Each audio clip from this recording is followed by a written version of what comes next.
ଯେତେବେଳେ ବିପଦ ଆସେ ସେତେବେଳେ ମଣିଷକୁ ଚିନ୍ତାରେ ବୁଡ଼ାଇ ରଖେ। ତେଣୁ ଏହି ରାଶିର ବ୍ୟକ୍ତି ବିଶେଷ ସାବଧାନ ହୁଅନ୍ତୁ।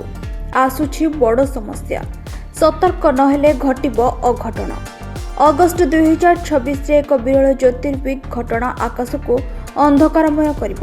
ଏହି ମାସରେ ବିଶ୍ୱର କିଛି ସ୍ଥାନରେ ପୂର୍ଣ୍ଣ ସୂର୍ଯ୍ୟ ପରାଗ ଦୃଶ୍ୟମାନ ହେବ, ଯାହା କିଛି ସମୟ ପାଇଁ ଦିନକୁ ପ୍ରାୟ ରାତିରେ ପରିଣତ କରିବ। ଏହି ଜ୍ୟୋତିର୍ବିଦ ଘଟଣା ଚଳିତ ବର୍ଷ ଅଗଷ୍ଟ 12ରେ ଘଟିବ, ଯାହାକି ବର୍ଷର ଦ୍ୱିତୀୟ ସୂର୍ଯ୍ୟପରାଗ ହେବ। ଜ୍ୟୋତିଷ ଶାସ୍ତ୍ର ଅନୁସାରେ ଏହି ସୂର୍ଯ୍ୟପରାଗ ସମସ୍ତ 12ଟି ରାଶିର ଜୀବନ ଉପରେ ଗଭୀର ପ୍ରଭାବ ପକାଇବ। ଏହାକୁ କିଛିଙ୍କ ପାଇଁ ଶୁଭ ସମୟ କରିବ, ଯେତେବେଳେ ଅନ୍ୟମାନଙ୍କ ପାଇଁ ଅତ୍ୟନ୍ତ ଅଶୁଭ ସମୟ ଆଣିବ। ତେଣୁ ଅତ୍ୟନ୍ତ ସତର୍କତା ଆବଶ୍ୟକ।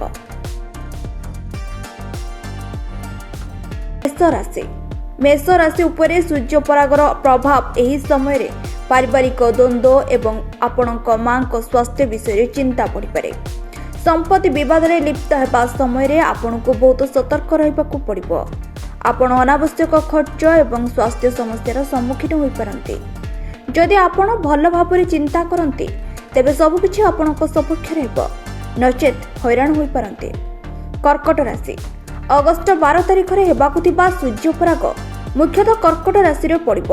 ଏହି ସମୟରେ କର୍କଟ ରାଶିର ଲୋକମାନେ ମାନସିକ କଷ୍ଟ ଏବଂ ସ୍ୱାସ୍ଥ୍ୟ ସମସ୍ୟାର ସମ୍ମୁଖୀନ ହୋଇପାରନ୍ତି। ତେଣୁ ସେମାନଙ୍କୁ ଏହି ସମୟ ମଧ୍ୟରେ ବିଶେଷ ସତର୍କତା ଅବଲମ୍ବନ କରିବାକୁ ପଡ଼ିବ।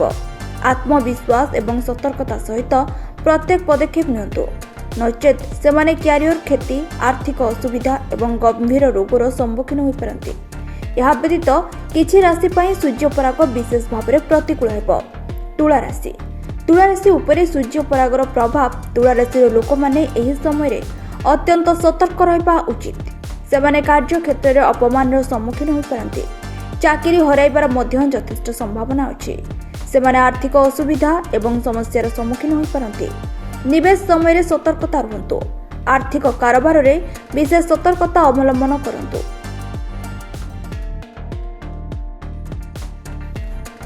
ମକର ରାଶି। ମକର ରାଶି ଉପରେ ସୂର୍ଯ୍ୟପରାଗର ପ୍ରଭାବ। ମକର ରାଶିର ବ୍ୟକ୍ତିମାନେ ବୈବାହିକ ଉତ୍ତେଜନା ଏବଂ ବ୍ୟବସାୟିକ ଭାଗିଦାରରେ ଭାରି କ୍ଷତିର ସମ୍ମୁଖୀନ ହୋଇପାରନ୍ତି। ତଥାପି ଧୈର୍ଯ୍ୟ ସହିତ ସବୁକିଛି ସଫଳ ହେବ। ଏହି ରାଶିମାନଙ୍କ ପାଇଁ ସୂର୍ଯ୍ୟପରାଗ ଏକ ବରଦାନ। ଏହି ସୂର୍ଯ୍ୟପରାଗ ସମସ୍ତ ରାଶି ପାଇଁ ଅଶୁଭ ନୁହେଁ। ଚଳିତ ବର୍ଷର ଦ୍ୱିତୀୟ ସୂର୍ଯ୍ୟପରାଗ ମିଥୁନ, କନ୍ୟା ଏବଂ ମୀନ ରାଶି ପାଇଁ ଭାଗ୍ୟର ଦ୍ୱାର ଖୋଲିପାରେ। ଏହି ପରାଗ ସମୟରେ ସେମାନେ କ୍ୟାରିୟର ଉନ୍ନତି, ବ୍ୟବସାୟିକ ଅଭିବୃଦ୍ଧି, ହରାଇଥିବା ଧନର ପୁନରୁଦ୍ଧାର ଏବଂ କର୍ମକ୍ଷେତ୍ରରେ ସ୍ୱୀକୃତି ପାଇବାର ସମ୍ଭାବନା ରହିଛି।